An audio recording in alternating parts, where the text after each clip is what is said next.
দর্শক মণ্ডলী, আপনাদের সবার জন্য রইল অনেক অনেক শুভেচ্ছা। কানাডায় নির্মিত এবং টরন্টো থেকে প্রচারিত বাংলা টেলিভিশনের আজকের এই আয়োজনে আপনাদের সাথে আছি আমি নাজমা কাজী।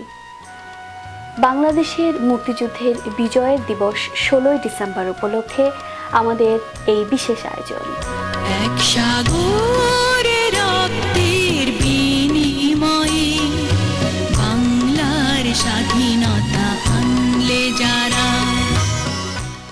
দর্শক মণ্ডলী, 1971 সালের 16 ডিসেম্বর এই দিনে পৃথিবীর মানচিত্রে অভ্যুদয় ঘটেছিল একটি নতুন রাষ্ট্রে, স্বাধীন সার্বভৌম গণপ্রজাতন্ত্রী বাংলাদেশ। বিজয়ের এই শুভ লগ্নে আমরা অত্যন্ত শ্রদ্ধার সাথে স্মরণ করছি স্বাধীন বাংলাদেশের দ্রষ্টা বঙ্গবন্ধু শেখ মুজিবুর রহমান ও তার রাজনৈতিক দিক নির্দেশনাকে। আমাদের উষ্ণ অভিনন্দন ও শ্রদ্ধা রইল সকল বীর মুক্তিযোদ্ধা এবং বীরাঙ্গনাদের প্রতি। দর্শক, আমাদের আজকের এই বিশেষ আয়োজন মহান মুক্তিযুদ্ধের 30 লক্ষ শহীদের স্মৃতির উদ্দেশ্যে উৎসর্গীকৃত। এখন এই অনুষ্ঠানে আপনারা দেখবেন 1947 সাল থেকে 1971 পর্যন্ত বাংলাদেশের মহান মুক্তি সংগ্রামের ক্রমবিবর্তন এবং বিজয় অর্জনের উপর বাংলা টেলিভিশন কানাডা নির্মিত একটি বিশেষ প্রামাণ্যচিত্র 47 থেকে 71। তবে তার আগে একটি ছোট্ট বিজ্ঞাপন বিরতি, সাথে থাকুন।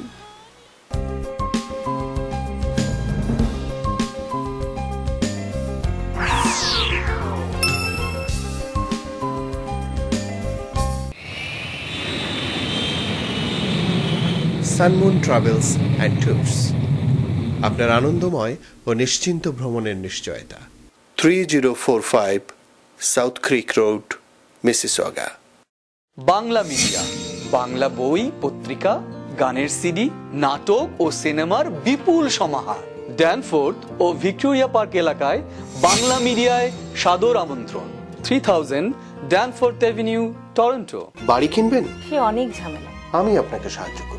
সঠিক বাড়িটি কেমনে খুঁজে পাবো? আমি আপনাকে সাহায্য করব। মর্গেজ পেতে তো অনেক সমস্যা।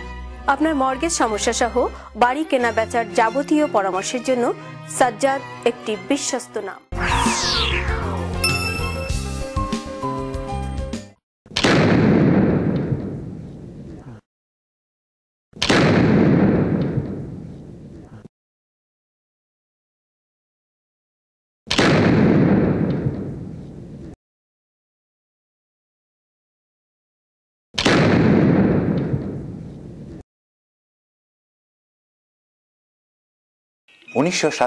সাল ব্রিটিশ রাজ দ্বিজাতি তত্ত্বের ভিত্তিতে ভারতবর্ষকে ভাগ করে ভারত ও পাকিস্তান দুটি পৃথক রাষ্ট্রে। পাকিস্তান গঠিত হয় অবিভক্ত বাংলার পূর্ব অংশ পূর্ব বাংলা, যার নাম দেওয়া হয় পূর্ব পাকিস্তান, এবং পশ্চিম পাকিস্তানকে নিয়ে। ধর্মবন্ধনের ঠুনকো তত্ত্বের উপর প্রতিষ্ঠিত পাকিস্তান রাষ্ট্রের দুই অংশ পূর্ব পাকিস্তান ও পশ্চিম পাকিস্তান ভৌগোলিকভাবে ছিল সম্পূর্ণ বিচ্ছিন্ন। এই শিশু রাষ্ট্রের শুরু থেকেই পূর্ব পাকিস্তানের অধিবাসী বাঙালিরা পশ্চিম পাকিস্তানি শাসক গোষ্ঠীর দ্বারা নাগরিক অধিকার ও প্রাপ্য সম্মান থেকে বঞ্চিত হতে থাকে। ভাষা, রাজনীতি, অর্থনীতি ও সামাজিক অসমতা বাঙালিকে ক্রমেই প্রতিবাদী করে তোলে। 1948 সালের 24শে মে পাকিস্তানের তৎকালীন গভর্নর জেনারেল মোহাম্মদ আলী জিন্নাহ ঢাকায় এক জনসভায় ঘোষণা করেন, উর্দুই হবে পাকিস্তানের একমাত্র রাষ্ট্রভাষা। বাংলার ছাত্র সমাজ এর প্রতিবাদে ফেটে পড়ে এবং সারা পূর্ব পাকিস্তান জুড়ে এর বিরুদ্ধে দুর্বার গণ আন্দোলন গড়ে তোলে।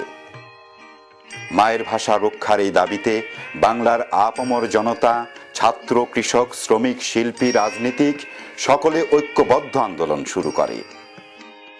1952 সালের 21শে ফেব্রুয়ারি ঢাকার রাজপথে পাকিস্তানি শোষক গোষ্ঠী ভাষার দাবিতে মিছিলের উপর গুলি চালিয়ে হত্যা করে ছাত্র জনতাকে।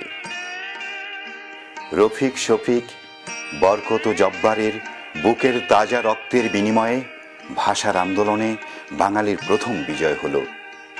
মূলত এই ভাষা আন্দোলনের মধ্যেই ছিল বাঙালির স্বাধীনতার স্বপ্ন।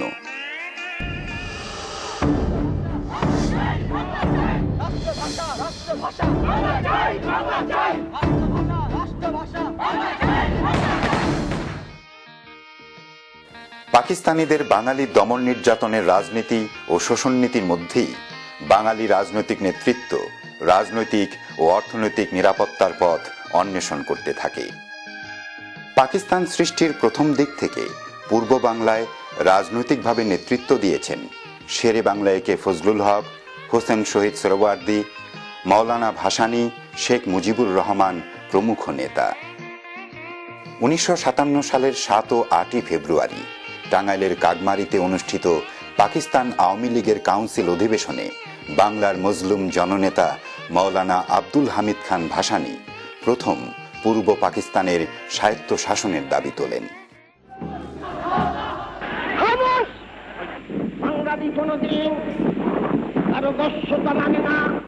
আমাদের সংগ্রাম চলবেই চলবে।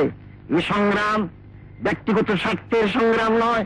1958 সালের 27 অক্টোবর জেনারেল আইয়ুব খান পাকিস্তানের প্রধান সামরিক আইন প্রশাসক ও প্রেসিডেন্টের পদ দখল করে একটানা 10 বছর বাঙালিকে সামরিক শাসনের জাতাকলে পিষ্ট করে। শেখ মুজিবুর রহমান 1966 সালের 5 ফেব্রুয়ারি লাহোর সম্মেলনে বাঙালি জাতির মুক্তির সনদ 6 দফা দাবি পেশ করেন। পরবর্তীতে শেখ মুজিব তার প্রণীত এই 6 দফা দাবির প্রচার ও এর পক্ষে জনমত গঠনের জন্য পূর্ব পাকিস্তানের প্রতিটি জেলায়, থানায়, গ্রামে গঞ্জে ঝটিকা সফর করেন। শেখ মুজিব তার অসাধারণ সাংগঠনিক ক্ষমতার জাদুমন্ত্রে বাংলার প্রত্যন্ত অঞ্চলে 6 দফার পক্ষে গণজোয়ার গড়ে তোলেন। সারা বাংলার মানুষ তখন 6 দফার দাবি আদায়ের সোচ্চার। পাক সামরিক জান্তা শেখ মুজিবের উপরে চরম আঘাত হানে তার বিরুদ্ধে আগরতলা ষড়যন্ত্র মামলা দায়েরের মাধ্যমে। সারা বাংলায় তখন উত্তাল আন্দোলন, স্লোগান একটাই, জেলের তালা ভাঙব, শেখ মুজিবকে আনব। অবশেষে গণ আন্দোলনের মুখে পরাস্ত সামরিক জান্তা প্রত্যাহার করতে বাধ্য হল আগরতলা ষড়যন্ত্র মামলা। মুক্ত হলেন শেখ মুজিব। মুজিব তখন নির্যাতিত বাঙালির নয়নের মণি। 1968-69 সামরিক শাসন বিরোধী অসহযোগ আন্দোলন ও গণ অভ্যুত্থানের মুখে পাকিস্তানের ক্ষমতার মঞ্চে আইয়ুবের পতন। এলো কুখ্যাত ইয়াহিয়া খান। 1970-এর সাধারণ নির্বাচনে বঙ্গবন্ধু শেখ মুজিবুর রহমানের অসাধারণ জনপ্রিয়তায় ও নেতৃত্বে আওয়ামী লীগ নিরঙ্কুশ সংখ্যাগরিষ্ঠতা লাভ করে। মোট 313টি আসনের মধ্যে আওয়ামী লীগ 167টি আসনে জয়লাভ করে সারা পাকিস্তানে একক সংখ্যাগরিষ্ঠ দল হিসাবে আত্মপ্রকাশ করল। জনগণের এই রায় বানচাল করতে সামরিক জান্তা ষড়যন্ত্র শুরু করে। বাঙালির হাতে ক্ষমতা হস্তান্তরে রাজি নয় তারা। বঙ্গবন্ধু এই ষড়যন্ত্র আঁচ করতে পেরে আবারও গর্জে উঠলেন সামরিক জান্তার বিরুদ্ধে। Nobody should play with the fire. Nobody should try to suppress the 70 million people. When they are determined to achieve something, nobody can suppress them. Today, tomorrow, or day after tomorrow, they must win.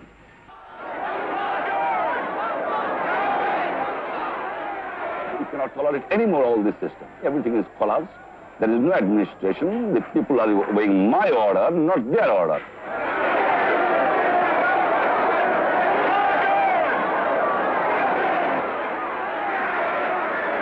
Legally, I am the authority because people have voted to me.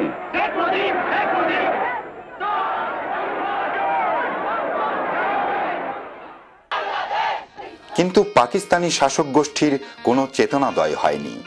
তারা বাঙালি হত্যা ও নির্যাতন অব্যাহত রাখে। অবশেষে এলো সেই ঐতিহাসিক দিন 7 মার্চ 1971। বাঙালি জাতির অবিসংবাদিত নেতা বঙ্গবন্ধু শেখ মুজিবুর রহমান ঢাকার রেসকোর্স ময়দানের জনসমুদ্রে ঘোষণা করলেন, কি পেলাম আমরা? আমার পয়সা দিয়ে অস্ত্র কিনেছি বহিঃশত্রু আক্রমণ থেকে দেশকে রক্ষা করার জন্য। আজ সেই অস্ত্র ব্যবহার হচ্ছে আমার দেশের গরিব দক্ষিণী অস্ত্র মানুষের বিরুদ্ধে।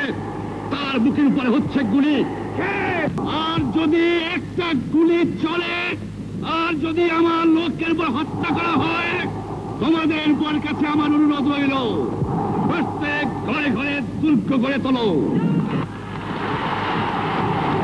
তোমাদের যা কিছু আছে তাই নিয়ে শত্রুর মোকাবেলা করতে হবে। মনে রাখবা, রক্ত যখন দিয়েছি, রক্ত আরো দেব, এদেশের মানুষকে মুক্ত করে ছাড়বো ইনশাআল্লাহ। এবারে সংগ্রাম আমাদের মুক্তির সংগ্রাম, এবারে সংগ্রাম স্বাধীনতার সংগ্রাম। আওয়ামী লীগের কাছে ক্ষমতা হস্তান্তর এই আলোচনার নামে পাক শোষক গোষ্ঠী সময় ক্ষেপণ করতে থাকে এবং পূর্ব পাকিস্তানে তাদের সামরিক উপস্থিতি বৃদ্ধি করতে থাকে। 25শে মার্চ মধ্যরাতে হানাদার পাক বাহিনী ঝাঁপিয়ে পড়ে নিরস্ত্র বাঙালি নিধনে।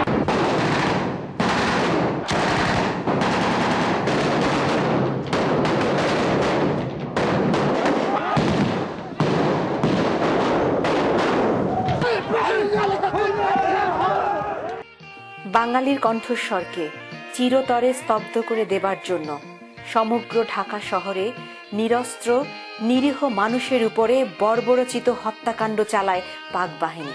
ঢাকা শহরের সর্বত্র শুধু লাশ, লাশ আর লাশ। বঙ্গবন্ধু শেখ মুজিবকে গ্রেপ্তার করে পাকিস্তানের কারাগারে পাঠিয়ে দেয়া হয়। বীর বাঙালি বঙ্গবন্ধুর অনুপস্থিতিতেই রুখে দাঁড়ায় তার নির্দেশ মতো। যার যা কিছু আছে তাই নিয়েই শত্রুর মোকাবেলায় প্রস্তুত হয়।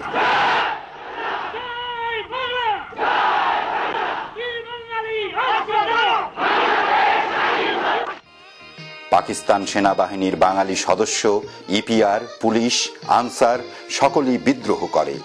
যার যার অবস্থান থেকে বাঙালি মুক্তির এই যুদ্ধে অংশ নেয়। এরই অংশ হিসাবে পাকিস্তান সেনাবাহিনীর তৎকালীন মেজর জিয়াউর রহমান চট্টগ্রামের কালুরঘাট বেতার কেন্দ্র থেকে বঙ্গবন্ধু শেখ মুজিবুর রহমানের পক্ষে স্বাধীনতার ঘোষণা পাঠ করেন। On behalf of our great national leader, the Supreme Commander of Bangladesh, Sheikh Mujibur Rahman, do hereby proclaim the independence of Bangladesh.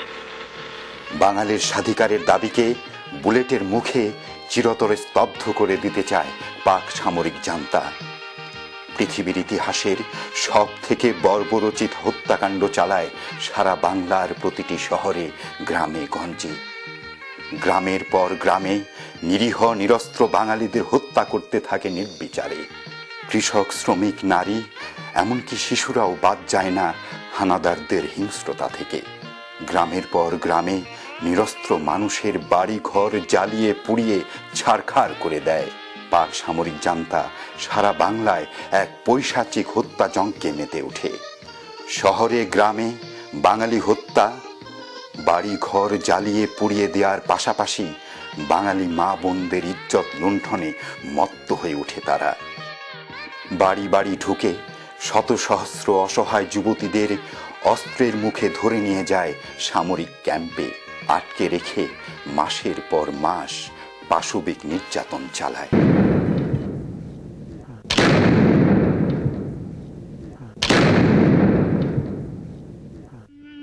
1971 সনে 25 মার্চ রাতে রে মেরে মায়ের বোনের ইজ্জত লুইতাছে দা কাতে রে।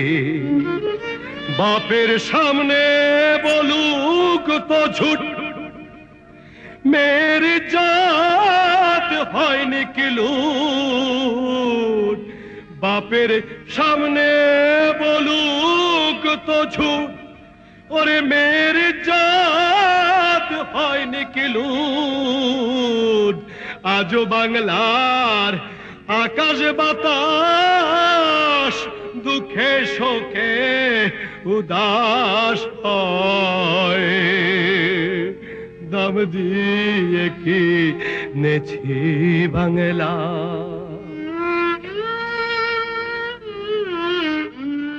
বাঙালির এই চরম দুঃসময়ে বন্ধুরাষ্ট্র ভারত এগিয়ে আসে মানবিক ও সামরিক সাহায্য নিয়ে। প্রায় 1 কোটি বাঙালি শরণার্থী প্রাণ বাঁচাতে ভারতে আশ্রয় নেয়।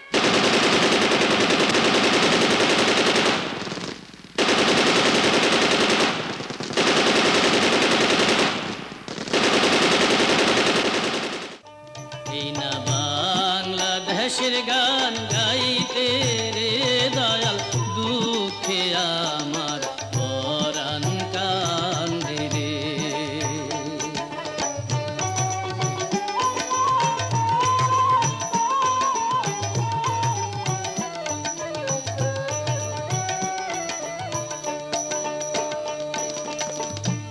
এই না সোনার বাংলা রে, আজ রক্তে রক্তে ভরা।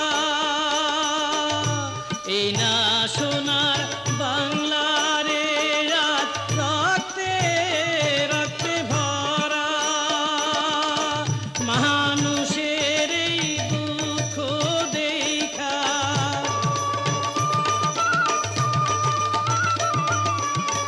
মানুষের এই দুঃখ দেখা কান্দে চন্দ্র তারা রে দয়াল, দুঃখে আমার পরাণ কান্দে রে।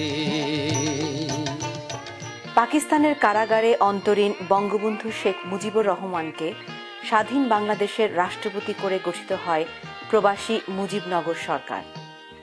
এই প্রবাসী বাংলাদেশ সরকারের রাজনৈতিক নেতৃত্বে ভারতের সরকার ও জনগণের প্রত্যক্ষ সহযোগিতায় বাংলার দামাল ছেলেরা কাঁধে তুলে নেয় বন্দুক, শুরু করে সুসংগঠিত মুক্তিযুদ্ধ।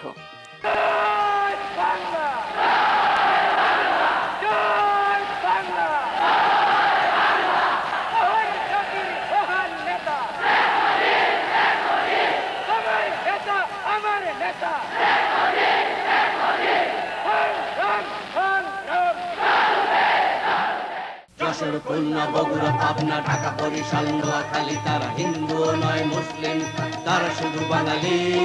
যশোর, খুলনা, বগুড়া, পাবনা, ঢাকা, বরিশাল, নোয়াখালী, তারা হিন্দু নয় মুসলিম নয়, তারা শুধু বাঙালি। রক্ত নেশায় উঠেছে মাতিয়া, খেলিতেছে তারা হোলি। অবাক নয়নে দেখছে বিশ্ব, দিচ্ছে কেমন প্রাণ। বোমারু বিমান, মেশিন গান, তুচ্ছ করি কামান। কদম কদম এগিয়ে চলেছে নারী মুক্তির গান। জয় বাংলার গান। এসো মুক্তিরণের সাথী, ওরে মুক্তিরণের সাথী।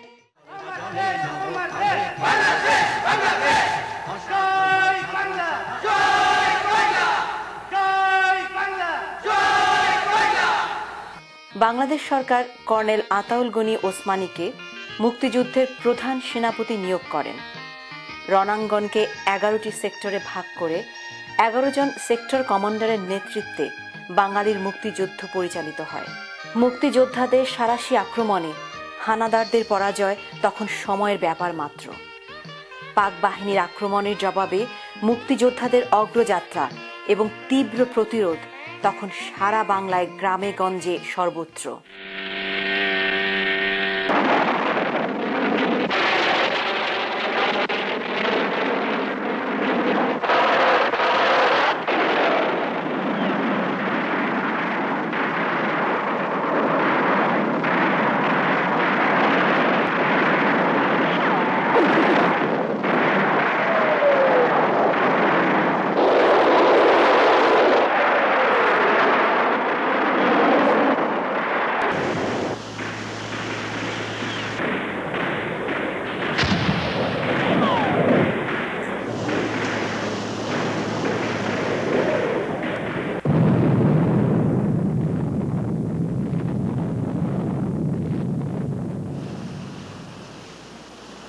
পরাজয় নিশ্চিত জেনে মুক্তিযুদ্ধের শেষ পর্যায়ে বাঙালি জাতির মেরুদণ্ড ভেঙে দেওয়ার মানসে হানাদার বাহিনী বাঙালি বুদ্ধিজীবী হত্যার নীল নকশা প্রণয়ন ও বাস্তবায়ন করে। এই বুদ্ধিজীবী হত্যায় সরাসরি অংশ নেয় স্বাধীনতার শত্রু রাজাকার আলবদর বাহিনী। অবশেষে ৩০ লক্ষ শহীদের রক্তের বিনিময়ে, শত সহস্র মা বোনের ইজ্জতের বিনিময়ে এলো সেই শুভক্ষণ ১৬ই ডিসেম্বর ১৯৭১, বাঙালির চিরকাঙ্ক্ষিত স্বাধীনতা। যে স্থানে দাঁড়িয়ে বঙ্গবন্ধু শেখ মুজিবুর রহমান বাঙালি জাতিকে স্বাধীনতা যুদ্ধে ঝাঁপিয়ে পড়ার নির্দেশ দিয়েছিলেন, সেই রেসকোর্স ময়দানে পাক বাহিনীর প্রায় 1 লক্ষ সৈন্য আত্মসমর্পণ করে। বিশ্ব মানচিত্রে জেগে ওঠে বাঙালির বাংলাদেশ।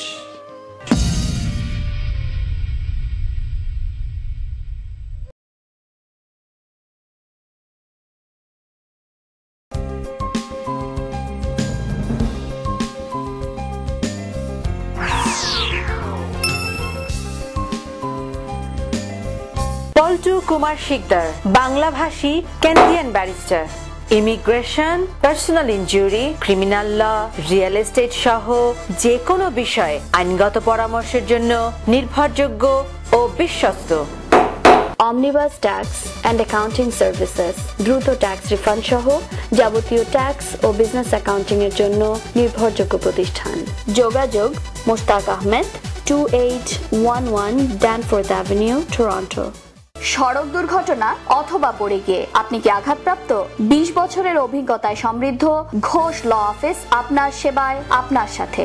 আপনার সঠিক ক্ষতিপূরণ প্রাপ্তিতে অভিজ্ঞ আইনজীবীর কোনো বিকল্প নেই। আমরা বাংলায়ও কথা বলি। একটি স্বপ্নিল বাড়ি, একটি লাভজনক ব্যবসা, একটি নির্ঝঞ্ঝাট কন্ডোমিনিয়াম। আপনার এমন সব স্বপ্ন পূরণে অভিজ্ঞ রিয়েল এস্টেট এজেন্ট শাহজাদ একটি বিশ্বস্ত নাম। সুপ্রিয় দর্শক, 16 ডিসেম্বর 1971, মাঝখানে 38টি বছর। স্বাধীনতার এত বছর পরেও আমরা আমাদের কাঙ্ক্ষিত লক্ষ্যে পৌঁছতে পারিনি। যে মহান মুক্তিযুদ্ধের প্রধান উদ্দেশ্য ছিল অসাম্প্রদায়িক সোনার বাংলাদেশ, সেই দেশে এখন সাম্প্রদায়িকতার দুর্গন্ধ। দর্শক, অনুষ্ঠান শেষ করব একটি দেশাত্মবোধক গানের সাথে নৃত্যের পরিবেশনা দিয়ে। আপনাদের সবাইকে অসংখ্য ধন্যবাদ আমাদের সাথে থাকার জন্য। আবারও আপনাদের সাথে দেখা হবে ঠিক 1 পক্ষকাল পরে, একই সময়ে, একই চ্যানেলে। সে পর্যন্ত আপনারা সবাই ভালো থাকুন, সুস্থ থাকুন, আর বাঙালির সাথে বাংলা বলুন।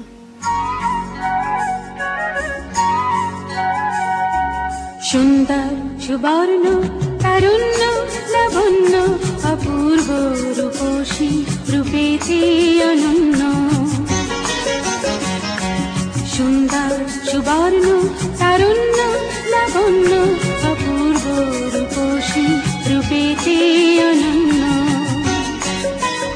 আমার দুচোখ ভরা স্বপ্ন ও দেশ তোমারই জন্য। আমার দুচোখ ভরা স্বপ্ন ও দেশ তোমারই জন্য। সুন্দর সুবর্ণ তারুণ্য লাবণ্য অপূর্ব রূপসী রূপেতে অনন্য। সুন্দর সুবর্ণ তারুণ্য লাবণ্য অপূর্ব রূপসী রূপেতে অনন্য।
চোখ